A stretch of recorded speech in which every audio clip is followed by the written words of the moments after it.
The ink on the divorce papers hadn't even dried when Paxton threw the pen across the mahogany table. He didn't just want to leave her, he wanted to crush her. He looked at the woman who had stood by him for 5 years, wearing her frayed cardigan and scuffed sneakers, and told her she was an anchor, dragging him to the bottom of the ocean. He called her broke, ambitionless, and plain. He thought he was cutting off dead weight to finally soar. He had no idea that the dead weight he was discarding was the only reason his plane had ever left the ground. Paxton was about to learn that some people don't flaunt their wealth because they are too busy owning the sky.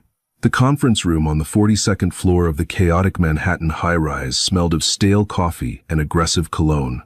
Rain lashed against the floor-to-ceiling windows, blurring the gray skyline of New York City into a watercolor of gloom, mirroring the atmosphere inside. Paxton Walsh sat at the head of the table, checking his reflection in the dark screen of his iPhone. He adjusted his silk tie, a Hermes print that had cost more than his wife's entire wardrobe, and sighed theatrically. He checked the time on his Patek Philippe Nautilus, making sure the lawyer, Mr. Henderson, saw the gesture. "Are we done yet?" Paxton asked, his voice dripping with boredom. "I have a lunch reservation at Le Bernardin in 40 minutes. I'd hate to lose the table because Genevieve can't find a pen that works." At the far end of the table sat Genevieve. She looked small in the oversized leather chair. She was wearing a beige knitted sweater that had seen better days, jeans that were fading at the knees, and canvas sneakers. Her hair was pulled back in a messy bun, secured with a simple black elastic. To anyone looking at them, Paxton was the master of the universe, a rising star in private equity, and Genevieve was the mistake he had made in his 20s. "I'm reading the clause regarding the apartment, Paxton," Genevieve said softly. Her voice was steady, lacking the hysteria Paxton had secretly hoped for. He wanted tears. He wanted begging. He wanted her to acknowledge that without him, she was nothing. "The apartment is mine, Jen," Paxton snapped, leaning forward. "I paid the mortgage. I paid the maintenance fees. You paid for." "What?" "The groceries, sometimes. Just sign the waiver.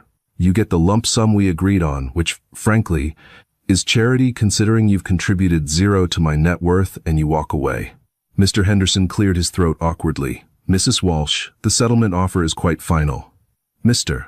Walsh is offering you $50,000 to vacate the premises by the 1st of the month and waive all claims to future earnings or spousal support." $50,000.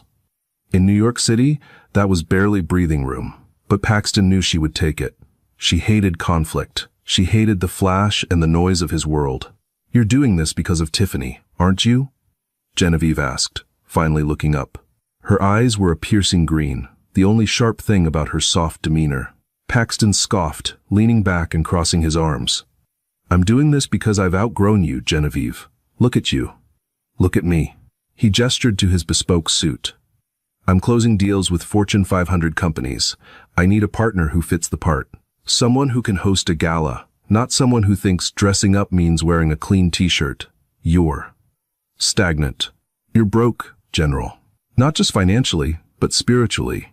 You have no drive." "Drive," she repeated, tasting the word like it was sour milk. "Yes, drive. I need someone who understands the value of $1 and how to multiply it. You're content with mediocrity. It's embarrassing." Paxton stood up, buttoning his jacket. "Tiffany isn't the reason. She's just the wake-up call. She runs her own PR firm. She drives a G-Wagon. She matches my energy. You're just..." "There." Genevieve looked at the papers. For a fleeting second, a strange expression crossed her face. It wasn't sadness. It wasn't anger. It looked almost like pity. "Okay, Paxton," she said, picking up the pen. "Okay?" He blinked, surprised by the sudden capitulation. "If you think I'm holding you back, I'll let you go." She signed the document with a flourish that seemed too elegant for a broke housewife. She pushed the papers toward the lawyer. "I don't want the 50,000. Paxton laughed, a harsh, barking sound. "Don't be a martyr, General. You can't afford to be proud. How are you going to live? Go back to that little Etsy shop of yours? Selling painted rocks?"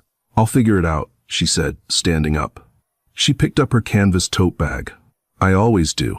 "Suit yourself," Paxton sneered. "Just make sure your stuff is out of the penthouse by Friday. Tiffany wants to redecorate. She says the energy is too depressing in there." Genevieve walked to the door. She paused with her hand on the brass handle. She didn't look back. Good luck with the merger, Paxton. I heard the Sterling Group is notoriously difficult to please. Paxton froze. He hadn't told her about the Sterling Group deal. That was the biggest deal of his career, a takeover that would launch him into the 8-figure club. How did she know? I read it in the paper, she added quickly, as if reading his mind, before slipping out the door. Paxton shook his head, dismissing the momentary unease. She reads the Financial Times? Please. She probably saw the logo on my iPad. He turned to his lawyer, a shark-like grin spreading across his face. It's done. I'm free. He walked out of the office and into the elevator, checking his phone. A text from Tiffany popped up. Did the deadweight drop? Dinner at Nobu tonight to celebrate? Paxton typed back. Signed, sealed, delivered. Order the most expensive steak they have. He didn't know it yet, but he had just signed away his safety net. 3 months had passed since the divorce was finalized. For Paxton, life was a blur of high-end restaurants, bottle service at marquee clubs, and the intoxicating rush of unchecked freedom. Tiffany was exactly the kind of ornament he had always wanted. She was loud, she was flashy, and she demanded attention. He loved the way men looked at him when she walked into a room on his arm, dripping in the jewelry he had bought her on credit. He ignored the mounting American Express bills. He was Paxton Walsh. The Sterling Group deal was approaching, and once that commission hit, the debt would vanish like smoke. It was a Tuesday afternoon when Paxton saw her again. He was walking down Fifth Avenue with Tiffany, heading toward Tiffany & Co., a destination she found amusingly eponymous, to look at engagement rings. It was raining again, a cold, biting drizzle that made the city feel hostile. Ugh, this weather is hideous, Tiffany complained, pulling her faux fur coat tighter. We should have taken the car, Paxton. The driver was 5 minutes away, Tiff. Walking builds character, Paxton joked, though he was annoyed that the rain was spotting his Italian loafers. They were waiting at a crosswalk when a bus pulled up, splashing a murky puddle onto the sidewalk. The doors hissed open, and a crowd of commuters spilled out. Gross, Tiffany muttered, stepping back. And then Paxton saw her. Genevieve. She was stepping off the bus, struggling with 2 large, reusable grocery bags that looked heavy. She was wearing a yellow raincoat that was at least 3 sizes too big, and rain boots that were covered in mud. She looked exhausted. Her hair was wet, plastered to her forehead. Paxton felt a surge of vindication so potent it almost felt like a drug. Look, he whispered to Tiffany, nudging her. Look who it is. Tiffany squinted. Who? The bag lady? That is my ex-wife. Tiffany gasped, covering her mouth with a manicured hand. No way. That? Oh my God, Paxton. You literally saved your life. She looks like she's about to ask us for change. Paxton couldn't resist. The light was still red. He stepped forward, blocking Genevieve's path as she tried to navigate through the crowd. Genevieve, he called out, his voice booming with false conviviality. She stopped, looking up. Rainwater dripped from the brim of her hood. She blinked, her green eyes widening slightly. Paxton. Hello. Caught in the rain? He gestured to the bus as it roared away, spewing exhaust. I see the private transport isn't treating you well. It gets me from A to B, she said simply, shifting the weight of the bags. And where is B these days? Paxton smirked. Still painting rocks? Actually, Genevieve said, her voice calm. I'm doing some consulting work. Research. Mostly. Research? Tiffany chimed in, stepping up beside Paxton and linking her arm through his possessively. Like, for a library? She laughed, a high, tinkling sound that grated on the ears. Hi, I'm Tiffany. I've heard so little about you. Hello, Tiffany, Genevieve said politely. I'm sure Paxton has been very busy. Incredibly, Paxton bragged. We're actually looking at rings. And next week, we're flying to Aspen. The Sterling Group Summit. I'm finally closing the big one, General. I'm going to be a partner by Christmas. He watched her face for a reaction. He wanted envy. He wanted her to look at Tiffany's designer coat and his tailored suit and feel the weight of her own poverty. Genevieve just nodded. Aspen, the Wintershell Summit, right? How do you know the name of the summit? Paxton frowned. I keep up with the news, Paxton. You know that. She adjusted her grip on the bags. Be careful in Aspen. The weather can be unpredictable this time of year. And the airfield. The crosswinds are tricky for smaller jets. Paxton laughed incredulously. I think the pilot can handle it, General. We aren't flying coach. We're chartering a Learjet. Of course, she said. Well, I have to go. My client is waiting for these. She gestured to the bags. What's in the bags, Jen? Paxton asked, peering closer. Cleaning supplies? Are you cleaning houses now? She looked down at the bags. Something like that. Cleaning up messes. Here, Paxton said, reaching into his pocket. He pulled out a $20 bill. Take a cab for the rest of the way. Seriously, it's embarrassing to see you like this. Genevieve looked at the money in his hand. For a moment, the air between them crackled with tension. Tiffany stifled a giggle. Genevieve reached out, took the bill, and slowly tucked it into Paxton's breast pocket. Keep it, Paxton, she said softly. You're going to need every penny where you're going. Before he could respond to the cryptic remark, she turned and disappeared into the throng of pedestrians, a splash of yellow in a sea of gray. What a weirdo, Tiffany said, shaking her head. She's totally bitter. Totally, Paxton agreed, patting his pocket where the $20 bill still sat. But as they walked into the warmth of Tiffany & Co., a cold knot of anxiety formed in his stomach. You're going to need every penny. Why did she sound like she knew something he didn't? Forget her, Paxton muttered to himself. She's nobody. She's the past. He focused on the diamonds in the display case. He was Paxton Walsh. He was a winner. And winners didn't worry about women who took the bus. The weeks leading up to the Aspen Summit were a whirlwind of stress and anticipation. The Sterling Group deal was the holy grail of Paxton's firm, Vertex Capital. The Sterling family was notoriously private, an old money dynasty with holdings in shipping, tech, and aerospace. They were looking for a new firm to manage a portfolio worth $3 billion. Paxton had secured the meeting through sheer tenacity, badgering the Sterling family's lower-level executives for months. He had never met the CEO, a figure shrouded in mystery who supposedly took over the empire 5 years ago after the patriarch passed away. Rumors swirled that the CEO was eccentric, reclusive, and ruthless. If you land this, his boss, an overweight man named Gormley, had told him, "You're not just a partner, Paxton. You're a legend. But don't screw it up. These people smell fear, and they smell cheapness." Paxton took that to heart. He leveraged his credit cards to the max. He booked the best suite at the Little Nell in Aspen. He bought Tiffany a new wardrobe for the trip. He chartered a Learjet 45 for the flight out. It was expensive, painfully so, but appearances were everything. The morning of the flight, the Teterboro Airport terminal was buzzing with the elite. Paxton stood by the window, sipping an espresso, watching the private jets taxi on the tarmac. "There she is," he said, pointing as the sleek Learjet was towed into position. "Not bad, huh?"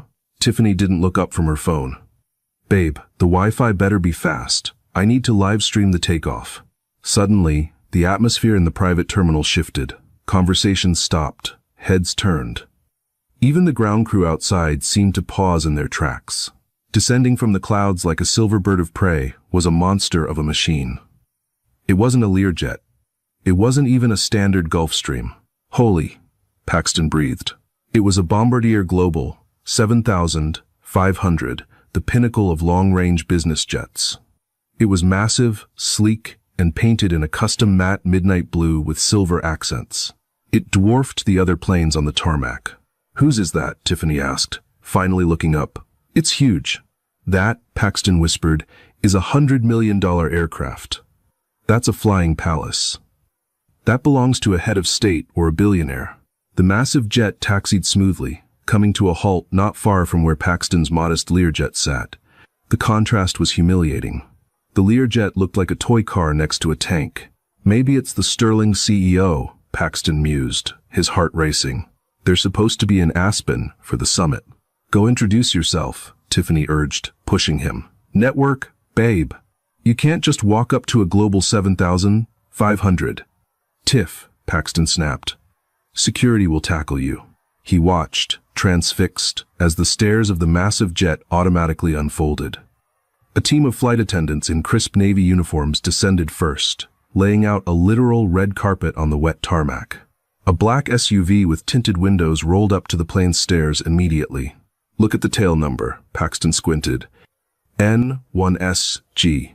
SG, Paxton muttered. Sterling Group? It has to be. The door of the jet opened fully. Paxton held his breath, waiting to see the titan of industry he was desperate to impress.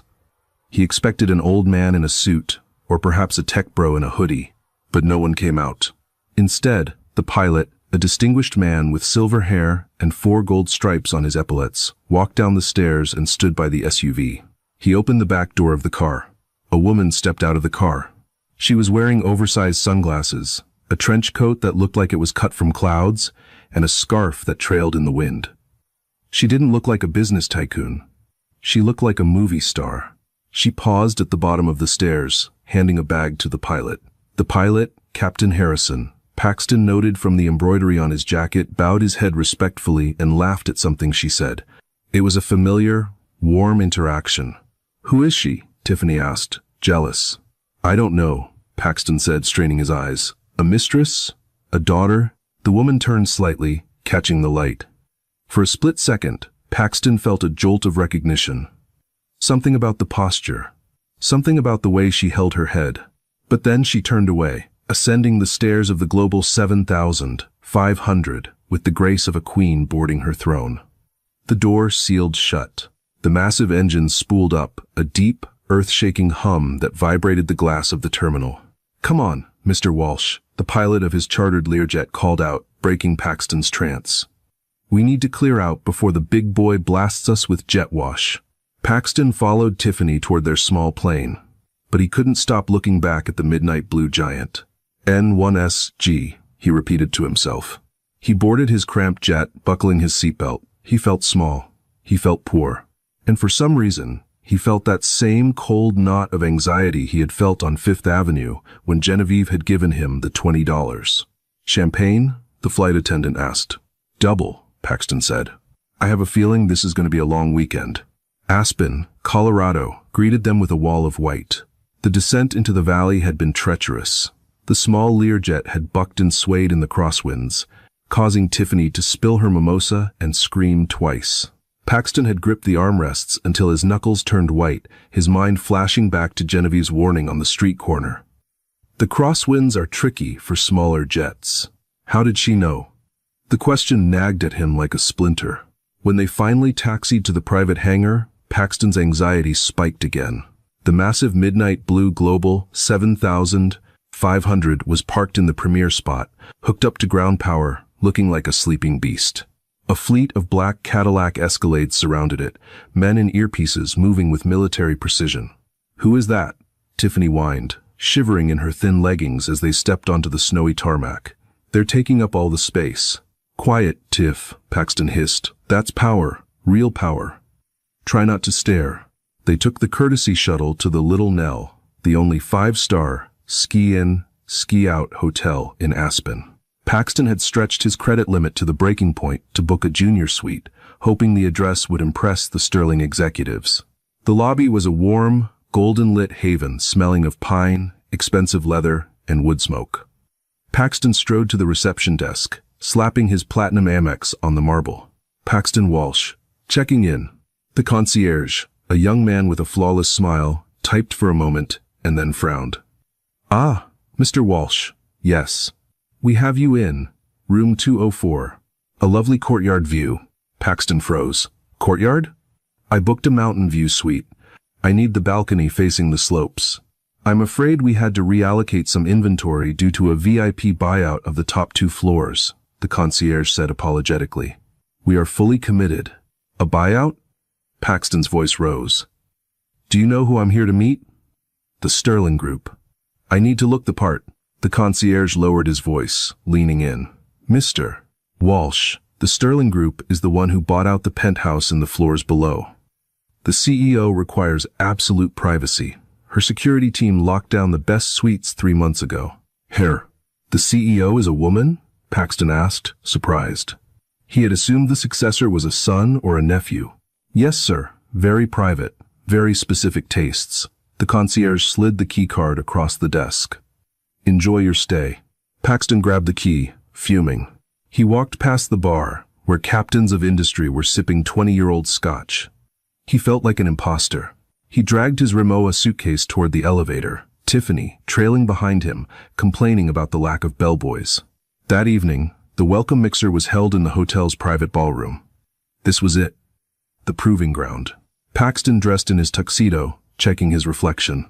He looked good, sharp, successful. He gave himself a pep talk in the mirror. You are a partner at Vertex. You generated $4 million in revenue last year. You belong here. He didn't mention to his reflection that he was currently carrying $80,000 in credit card debt and paying alimony to a woman he despised. The ballroom was glittering with chandeliers and filled with the murmur of billionaires. Paxton worked the room, clutching a crystal tumbler of whiskey. He saw faces he recognized from the Wall Street Journal. There was the CEO of Techstar. There was the founder of Redline Shipping. And then, a hush fell over the room. The double doors at the far end swung open. Security guards in black suits stepped in first, scanning the crowd.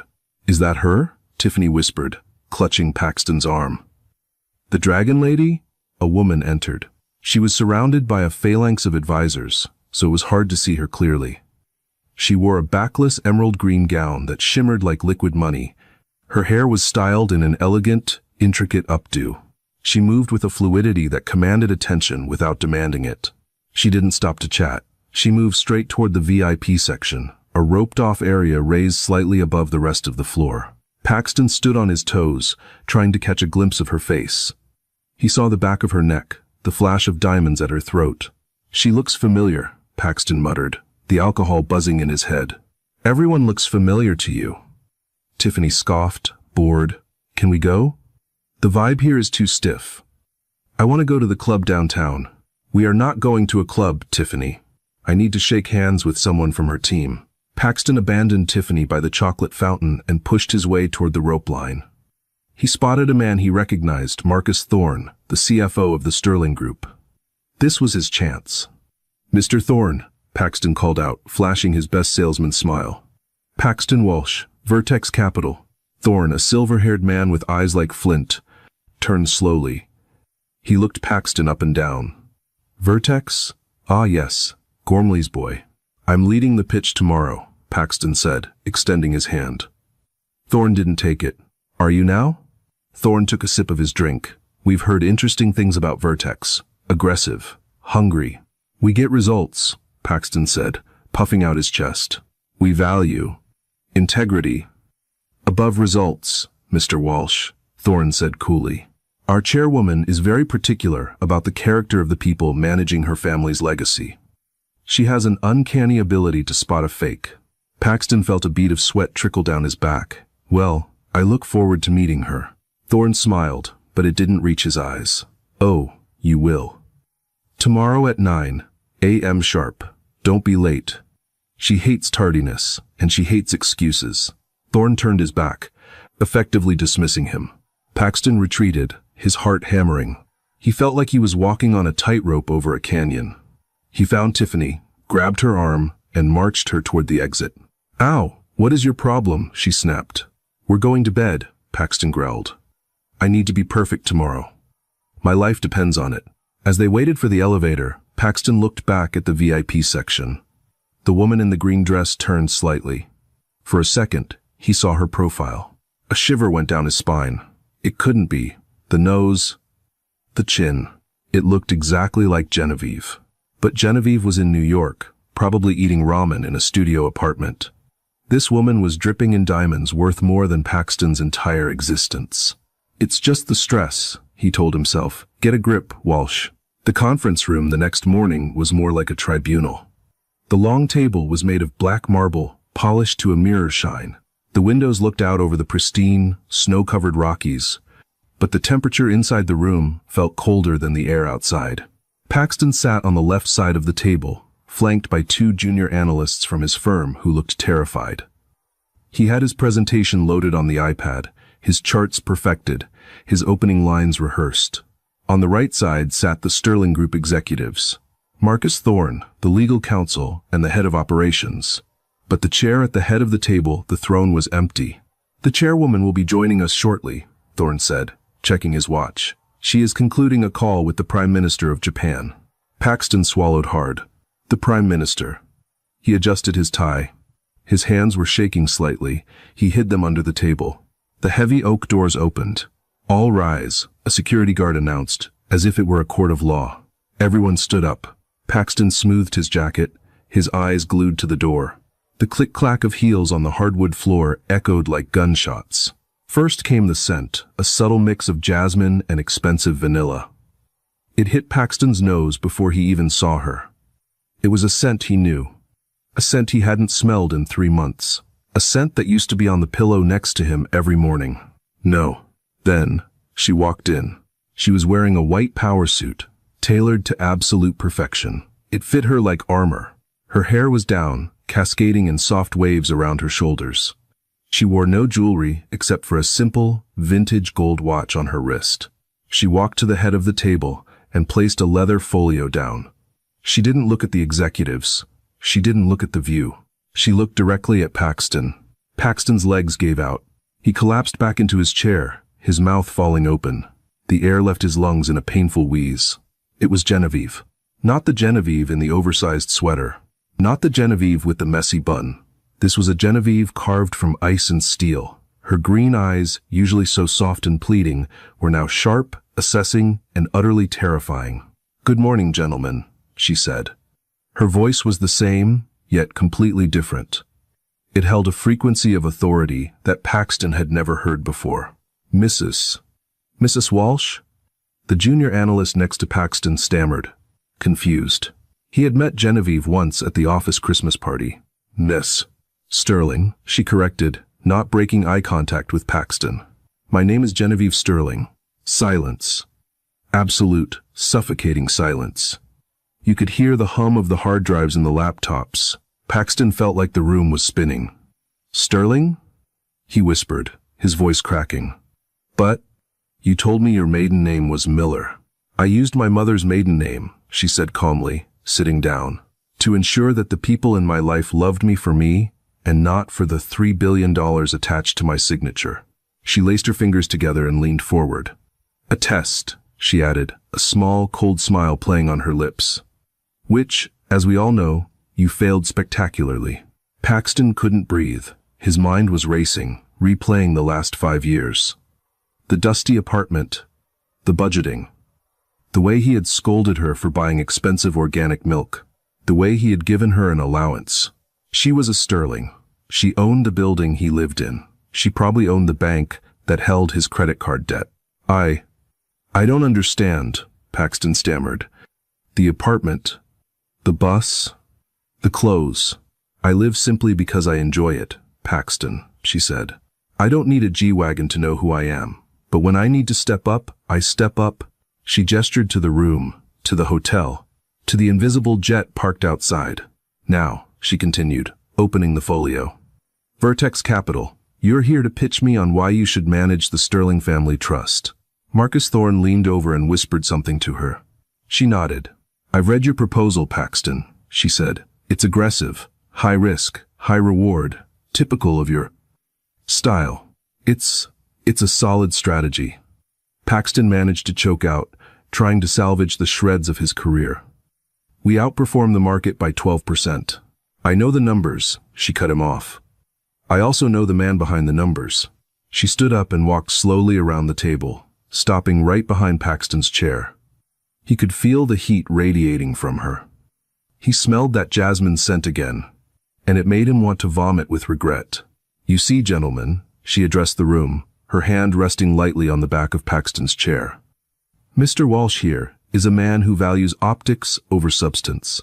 He discards assets he deems underperforming without understanding their true value. He lacks patience, he lacks loyalty, and he lacks vision." She leaned down, her lips inches from his ear. "He divorced his wife because he thought she was broke. He threw her away like garbage to chase a shiny new object." She straightened up, walking back to the head of the table. "If a man treats his life partner like a liability to be liquidated," Genevieve said, her voice ringing with steel, "how do you think he will treat my family's money when the market dips? Will he panic? Will he cut and run? Will he sell us out for the next shiny opportunity?" She looked at Marcus Thorne. "I think we have our answer." Thorne nodded solemnly. "Agreed, Madam Chairwoman. Genevieve closed the folio with a definitive snap. Proposal rejected, she said. Vertex Capital is blacklisted from all future Sterling Group dealings. And Paxton? Paxton looked up, his face pale, sweat beading on his forehead. I suggest you check your company email, she said. I believe Mr. Gormley has been watching the live stream of this meeting. My team made sure he had the link. Paxton's phone buzzed in his pocket. Then it buzzed again. And again. A torrent of notifications. You're done here, Genevieve said, pointing to the door. Get out of my boardroom. And get out of my town. Paxton stood up, his legs trembling. He grabbed his iPad. He didn't look at his colleagues. He couldn't look at Genevieve. He walked to the door, a broken man. Just as he reached the handle, Genevieve spoke one last time. Oh, and Paxton? He paused, not turning around. That $20 I gave you in New York? He remembered the bill he had scoffed at. I hope you kept it, she said, because the ride down from the mountain is expensive, and I just canceled your company credit card. Vertex is a subsidiary of a bank I acquired this morning. The blood drained from Paxton's face. He opened the door and stumbled out into the hallway, the sound of his own destruction ringing in his ears. The hallway outside the boardroom felt endless, a tunnel of shame stretching out before Paxton. His phone was vibrating so violently in his pocket, it felt like a second heartbeat. He finally pulled it out. Incoming call. Gormley. Paxton stared at the screen. He knew he shouldn't answer, but habit forced his thumb to slide across the glass. Gormley. Listen, I can explain, Paxton started, his voice trembling. You're fired.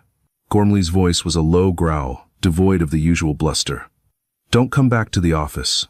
Don't log in. Security is already packing your desk into a box. You embarrassed me, Walsh. You embarrassed the firm in front of the biggest capital holder in the hemisphere. But, and Paxton? Gormley added, a cruel edge to his voice. I just got off the phone with legal. That non-compete clause you signed? We're enforcing it. You won't work in finance in New York for 2 years. Good luck flipping burgers. The line went dead. Paxton leaned against the wall, sliding down until he hit the floor. He was hyperventilating, blacklisted, unemployed, broke. He needed to get to the room. He needed to get Tiffany. They had to leave before. He scrambled up and ran to the elevators, ignoring the strange looks from the hotel staff. When he burst into the suite, he expected to find Tiffany lounging on the bed, scrolling through Instagram. Instead, the room was a whirlwind of activity. Suitcases were open. Tiffany was throwing clothes into them with frantic speed. Tiff! Paxton gasped, loosening his tie. We have to go. Something bad happened.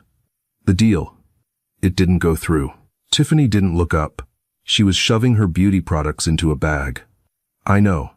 Twitter is blowing up, Paxton. Number Vertex fail is trending. People are saying you got destroyed by the secret Sterling heiress. She zipped up the bag with a harsh sound. She finally turned to look at him, her eyes cold and calculating. You told me you were going to be a partner, she said, her voice dripping with accusation. You told me you were rich. I will be, Paxton pleaded, grabbing her arm. This is just a setback. I can fix this.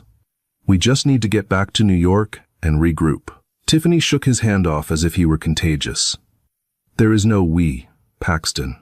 I checked the credit card you gave me for the spa this morning. I checked the one for room service. Declined. She picked up her phone. So, I made a call. Who did you call? Paxton asked, a sinking feeling in his gut. There was a knock at the door. It wasn't hotel security.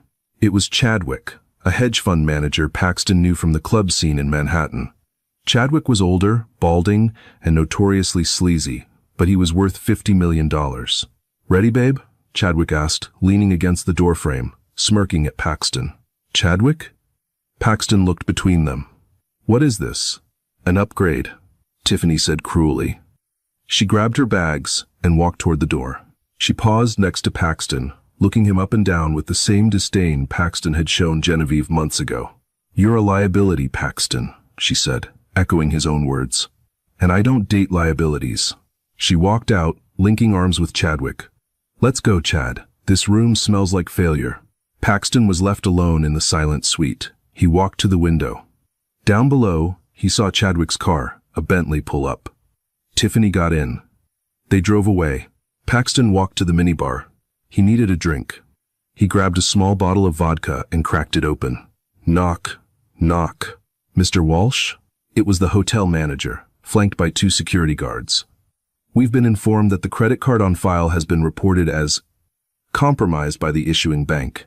We need you to settle the bill immediately, or we will have to escort you off the premises. How much is it? Paxton whispered. For the suite, the room service, and the spa treatments, Miss Tiffany ordered this morning. $11,000. Paxton laughed. It was a manic, broken sound. He reached into his pocket. He pulled out his wallet. It was empty of cash. His cards were plastic bricks. Then, his fingers brushed against something crinkled in his breast pocket. The $20 bill. The bill Genevieve had given him in the rain. He pulled it out and stared at Andrew Jackson's face. You're going to need every penny.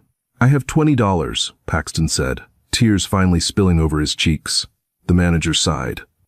Get his bags, boys. Put him on the street. 1 year later, the bell above the door of Stan's 24-hour eats jingled, a harsh, tinny sound that grated against Paxton's nerves like sandpaper. A blast of freezing November air accompanied the new customer, swirling with the smell of stale fryer grease and lemon-scented floor cleaner that permanently hung in the diner. Paxton Walsh, formerly a partner-track executive at Vertex Capital, formerly a resident of a Manhattan penthouse, and formerly a man who wore $3,000 suits, looked down at his shoes. They were non-slip, orthopedic black loafers issued by the diner, and they were currently covered in a splatter of darker-than-dark coffee. Hey, Hollywood, table 4 needs a wipe down. You deaf? The voice belonged to Stan, the owner of the establishment, a man whose neck was wider than his head and who managed the diner with the compassion of a prison warden. I'm on it, Stan, Paxton said, his voice flat. It was a voice he had cultivated over the last 12 months, a voice designed to be invisible. He grabbed the gray, damp rag from the bucket of sanitizing solution. His hands, once manicured and soft from gripping expensive pens, were now red, chapped, and calloused. A burn scar ran across the back of his left hand, a souvenir from a splash of hot oil 3 months ago. He hadn't gone to the doctor. The deductible on his catastrophic health plan was higher than his monthly rent. As he wiped the Formica table, scrubbing at a stubborn circle of dried ketchup, Paxton's mind drifted to the phantom limb of his past life. It had been exactly 365 days since the Aspen incident. The fall hadn't been a slide. It had been a cliff dive. The Sterling Group's blacklisting had been absolute. Genevieve hadn't just closed a door. She had poured concrete over the entrance. The non-compete clause Gormley enforced was airtight, barring him from any financial institution in the tri-state area. But it wasn't just the job, it was the debts. When the salary stopped, the lifestyle didn't just pause, it collapsed. The Audi was repossessed in front of a Starbucks. The collection agencies called so often he had to change his number twice. He had sold his Patek Philippe watch for pennies on the dollar to a pawn shop in the Bronx, just to pay the security deposit on a basement studio apartment in Astoria. A room with one window that looked out onto a brick wall and a radiator that clanged like a dying engine. Coffee, black. And don't fill it to the brim. I got shaky hands. The customer at table 4 grunted. It was Mr. Henderson, not the lawyer, just a retired sanitation worker who came in every Tuesday. Sure thing, Mr. Henderson, Paxton mumbled. He walked behind the counter, the smell of burnt bacon assaulting his senses. He picked up the pot. Yo, turn that up, a guy at the counter shouted, pointing his fork at the television mounted in the corner. It's the business report. I want to see if my lottery ticket stocks are tanking. Paxton reached up and pressed the volume button on the TV, his heart doing a strange, fluttery kick in his chest. He hated the business news. It was a window into a world he had been exiled from. It was like a starving man watching a banquet through bulletproof glass. The screen flickered, showing the sleek, glass interior of the New York Stock Exchange. The anchor, a woman with perfect hair and a predatory smile, turned to the camera. Breaking news in the world of global finance, she announced, her voice crisp. The Sterling Group has just closed the largest clean energy acquisition in history, a deal valued at $4.2 billion. But the real story isn't the money, it's the woman behind the checkbook. Paxton froze. The coffee pot hovered over Mr. Henderson's mug. The image on the screen cut to a live feed from a press conference in Geneva. Flashbulbs popped like lightning storms. A sea of microphones bristled at the front of the stage. And there she was, Genevieve. Paxton felt the air leave his lungs. He hadn't seen her since that day in the boardroom. He expected her to look harder, colder, perhaps aged by the stress of running an empire. Instead, she looked luminous. She wasn't wearing the armor-like power suit from Aspen. She was wearing a soft, cream-colored turtleneck and a camel coat draped over her shoulders. Her hair was loose, catching the light. She looked accessible. She looked human. She looked like the woman he had married 5 years ago, only now, she carried herself with the terrifying confidence of someone who knows exactly who they are. "Miss Sterling," a reporter shouted from the throng. "Critics say this acquisition is too risky. They say you're pivoting away from the family's traditional conservative strategy. What do you say to the shareholders who are worried?" Paxton watched, mesmerized. He knew the old Genevieve would have shrunk from the aggression. She would have looked for him to answer. On the screen, Genevieve leaned into the microphone. She didn't blink. A small, knowing smile played on her lips. "Risk," Genevieve said, her voice echoing through the speakers of the diner, "is only a threat if you don't understand the asset. Too many people in this industry look at the surface. They look at the quarterly report, the balance sheet, the clothes someone is wearing. They judge value based on immediate return." She paused. And for a terrifying second, Paxton felt like she was looking through the camera lens, across the ocean, through the grease-stained screen of the TV, and directly into his soul. "I look for potential," she continued. "I look for resilience. The companies we acquired today have struggled. They've been undervalued. They've been called broken. But they have good bones. They have a mission. And with the right support, they won't just succeed, they will redefine the market." The crowd on the television burst into applause. "Damn," the guy at the counter whistled, chewing on a piece of toast. "She's sharp, and not bad to look at, either. That's a woman who knows what she's doing." "That's Genevieve Sterling," Mr. Henderson said, looking up from his paper. "I read about her. Her family owns half the shipping containers in Jersey. They say she took over after her husband tried to swindle her or something." Paxton's hand shook. A drop of hot coffee splashed onto the counter. "Swindle her?" The counter guy laughed. "Serious? What kind of moron tries to play a woman with that kind of juice?" "Some Wall Street hotshot," Mr. Henderson replied, shaking his head. "Article said he dumped her because he thought she was poor. Can you imagine? He divorced a billionaire because she shopped at Target. Guy must be the biggest idiot on the Eastern Seaboard." The words hit Paxton like physical blows. The biggest idiot on the Eastern Seaboard. He gripped the counter, his knuckles turning white. The shame was a physical heat, rising up his neck, burning his ears. He wanted to scream. He wanted to tell them, "It wasn't like that. I didn't know. She hid it from me." But he couldn't. Because he knew, deep down, that the money was just the excuse. He had left her because he was shallow. He had left her because he needed a mirror that made him look big, and Genevieve had been too honest a reflection. "Hey, Hollywood," Stan yelled from the kitchen window. "Stop daydreaming about the rich girl and refill the sugar dispensers. We got a rush coming in." "Yeah," Paxton whispered, his throat tight. "Yeah, okay." He turned away from the screen, but he couldn't block out her voice. "We are also announcing the Phoenix Grant," Genevieve was saying. "A fund specifically for people who have hit rock bottom. Because sometimes you have to lose everything to find out what you're actually worth." Paxton walked to the back of the diner, into the small, cramped employee locker room. He needed to breathe. The walls were closing in on him. He leaned against the metal lockers, sliding down until he hit the cold tile floor. He put his head in his hands. The silence of the locker room was broken only by the hum of the refrigerator. He reached into the pocket of his stained apron. His fingers brushed against paper. He pulled it out. It was a $20 bill. It wasn't crisp anymore. It was soft, wrinkled, and tearing at the edges. It had been in his pocket every day for a year. He had almost spent it a dozen times when he was hungry, when he needed subway fare, when he just wanted a beer to drown the noise in his head. But he never did. He smoothed the bill out on his knee. "Take a cab," he had told her. "It's embarrassing to see you like this." He remembered the look in her eyes when she handed it back. It wasn't anger. It was pity. She had known then what was coming. She had tried to warn him. "You're going to need every penny." She hadn't destroyed him. She had just let him destroy himself. She had stepped out of the way and let his own arrogance be the guillotine. The door to the locker room banged open. It was Stan. "Walsh, what are you doing? Taking a nap?" "I got a table of 6 wanting burgers." "Get your ass out there." Paxton looked up. For the first time in a year, the fog of self-pity shifted slightly. He looked at the $20 bill. Then he looked at Stan. "I'm coming, Stan," Paxton said. But his voice was different. It wasn't the flat drone of a broken machine. It was quiet, but it was steady. He stood up.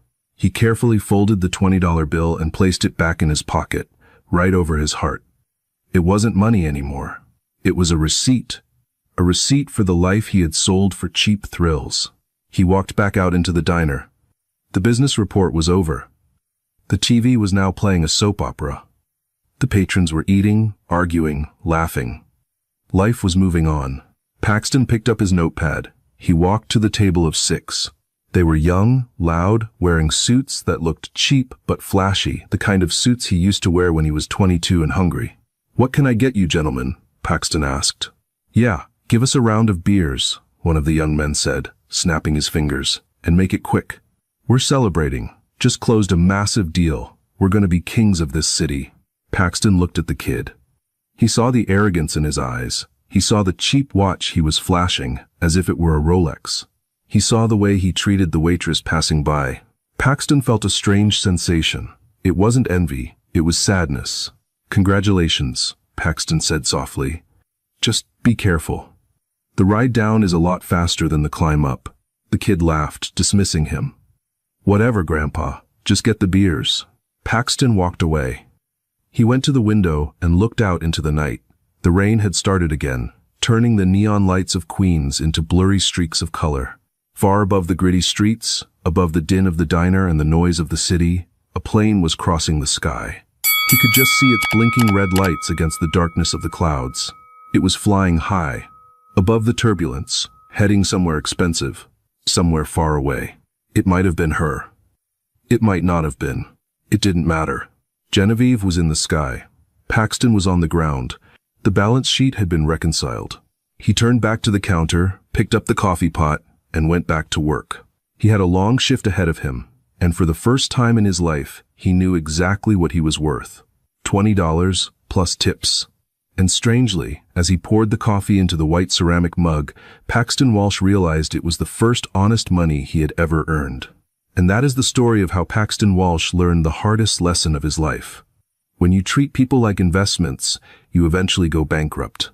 He thought he was discarding a broken stone, only to realize too late that he had thrown away a diamond. Paxton is still out there, working his way back up from zero, while Genevieve continues to soar, proving that true class doesn't scream, it whispers. If you enjoyed this story of karma and redemption, please hit that like button, it really helps the channel grow. And don't forget to subscribe and turn on notifications so you never miss a new story. Question for the comments. Do you think Paxton deserved a second chance, or was his punishment exactly what he deserved? Let me know your thoughts down below. Thanks for watching, and I'll see you in the next video.